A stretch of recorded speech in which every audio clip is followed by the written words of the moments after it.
That bone just there. Now, if that bone had splintered off and gone the wrong direction, what would have happened to her? So she would have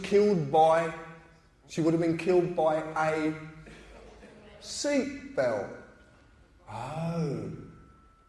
But they're there to save our lives, to stop us going through a windscreen. But in an accident, it will probably crush your chest and push your ribs into your heart. Your heart doesn't like that very much. It coughs and splutters and stops. The reason you're made to wear a seatbelt in the first place is because it's an insurance policy against part of the machine being broken that can't do the job it needs to do to keep the machine running. It's your choice. It is your choice. If my destiny, I believe in destiny. I don't actually believe in it. I know I have a destiny. I know my destiny brought me here today. Do you know how I know I've got a destiny? And I know everything's meant to be? Because if I wasn't meant to be doing this, I'd be somewhere else doing something else. Well, it is simple, isn't it? So, you have choices every single day. And this is what I want, the choice, you've got a choice whether to say yes or no. You don't have to accept things. And it's going to take a lot of us to do this. We've started something on TPUC, and I did it at 4 of my talks. We picked Tesco's. Tessa Cohen. We picked Tesco's, and we said, right, we're going to boycott Tesco's over fuel. We're not going to Tesco's anymore. We're going to boycott them. Absolutely.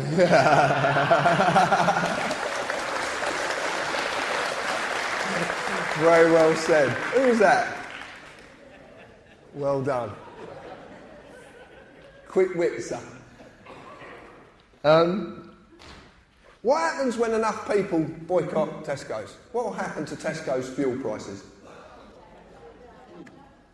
What will everybody else do who supplies fuel? They'll bring their prices down, won't they? But you don't stop there. You then pick the highest again and do exactly the same. What are you going to end up with in the end? You're going to end up with fuel, not free, it was wishful thinking going on. What you're going to end up with is a situation where the fuel prices get to a reasonable level and will stay there because they know exactly what you'll do if they start to rise again. Who holds the power? You're getting it. See how simple it is? Now you can go down to Parliament Square and stand there till you're blue in the face, barking and shouting. You can protest outside Parliament. You can protest outside Downing Street, which is nicknamed Fort Knox. You can do all of that, and they'll just put the prices up. What happens if you start to deny their lifeline? See? It's this simple. This is how simple it is. If you want to take this government to court, can I ask you a question? What court are you going to actually take them to that they don't own? This one.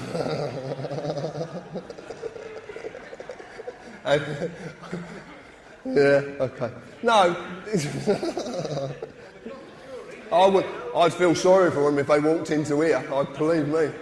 There'd be nooses hanging from all over the place. Poor buggers. I can't protect them all. Yeah. Where? What court? Oh, well, to court. So the EU are courting us now. There isn't one that they don't own. You've just got to get to the reality of this. There isn't a court that these people do not own. So where are you going to take them? There is nowhere. So it's like, right, it's going in. This is it, right. You're walking into the court to complain to Hitler about his SS guards. But that's what you're doing. You just don't get it. The only recourse you have is the ability to say no. That's the only ability you've got. And it's the only one you actually need. Okay, how many people control us? You got any idea how many people actually control us? Yeah, go on, Ken. I heard recently that it's only 12 people in the world who control everything. Yeah, well, trust you to come out with something like that. Well, that's even better, actually, because the odds, 70 million to 12. Brian's talked about this many, many times. The odds are phenomenal. Why are you allowing this to happen? Oh, but if I don't pay my council tax, they're going to come and take my possessions that I value so much. Or the commodity I actually used to get them possessions in the first place. But what if all of you did it? Have they got enough bailiffs? They wouldn't know what. Where do we go next? Have they got enough police? No. They haven't got enough of anything. So when a bailiff gets in trouble and he calls the police for the backup, who's coming? No one. Mr. Bailiff's on his own. Do you get what I'm getting at? This is so simple. If you've got a problem, look for the simplest answer. That's all you've got to do. Every bit of power in this country is granted by you, and you can stop this whenever you want it to stop.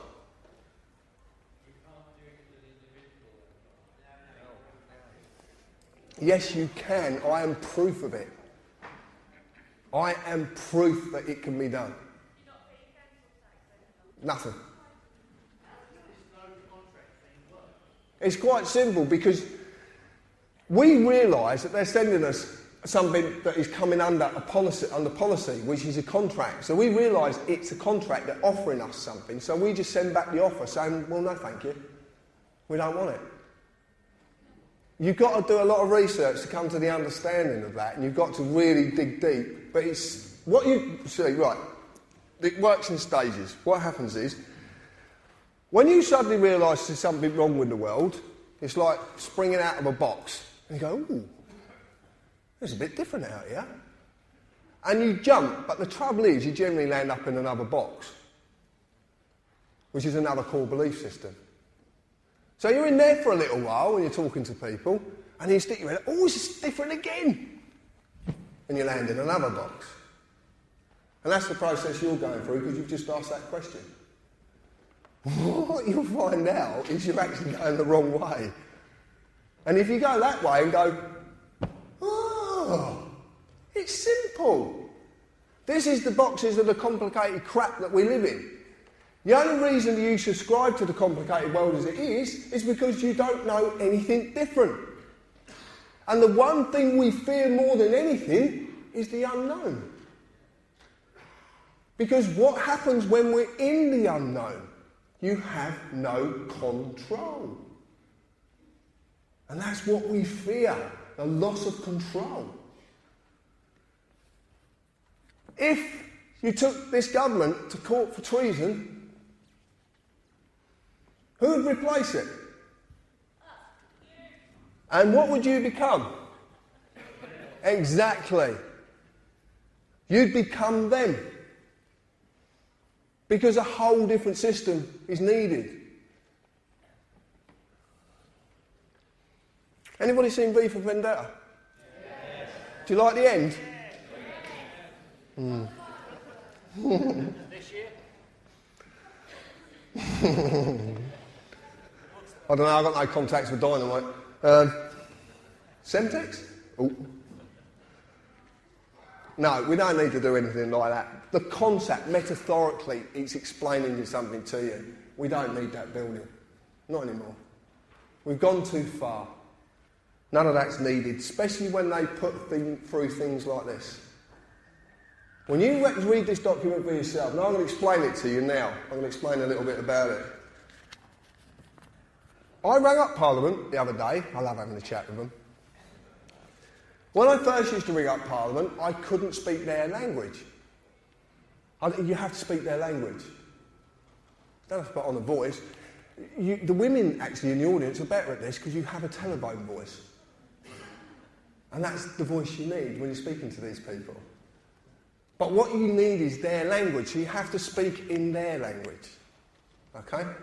I can speak their language now, so I get a lot more answers. And I rang up Parliament the other day, and I happened to get hold of a very, very nice man.